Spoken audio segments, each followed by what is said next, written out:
Congressman Mark Meadows, a member of the House Oversight and Foreign Affairs Committees.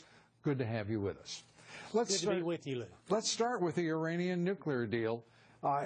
There isn't a clear sense of which way either the House or the Senate will go, that is, the margins by which they would oppose the Iranian deal. What is your view? You know, there isn't a sense yet. There is growing momentum against this deal. Many of the Democrat colleagues don't necessarily see it as a vote against their president. It's really a vote about national security and where we need to be with this. My hat's off to Peter Roskam. He's done a great job getting a majority in the House already. But as you know, in order to override a veto, there's still some 70 other members that we need to commit against this, and it's going to be a tough summer trying to come up with those votes. A tough summer. The prospects that this deal will go ahead as a result of not finding the votes in either the House or the Senate, most likely. What do you judge the consequences to be to the security of the region, that is the Middle East, Israel, and the United States? Well, the consequences are unbelievably Herculean at this point, Lou. There is not a more important vote that any member of the Senate or House will take, I believe, in the next 10 years. This particular issue really threatens not only Israel, but the entire Middle East. And if the president felt like it was going to provide a safer environment for Israel, you know, why did he send Ash Carter over there to give additional military supplies almost immediately if he thought it was going to, you know, and so that's troubling. Release Joel Pollard as well, who's been in prison for 30 years. The timing looks curiously political. The politics of this.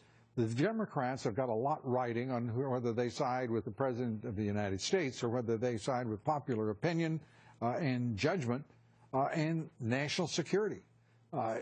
There isn't an easy path here for them, is there? There should be, but it isn't an easy path.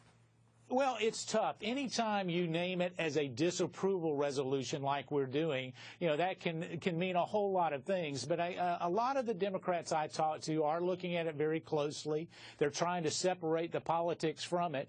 And I think when you look at it just on the merits of the deal, when you realize that so much is in it that is unaccounted for, the inspections are not accounted for, when really the troubling thing is point blank that Americans are not allowed to look at deals or be a part of the inspection protocols and process.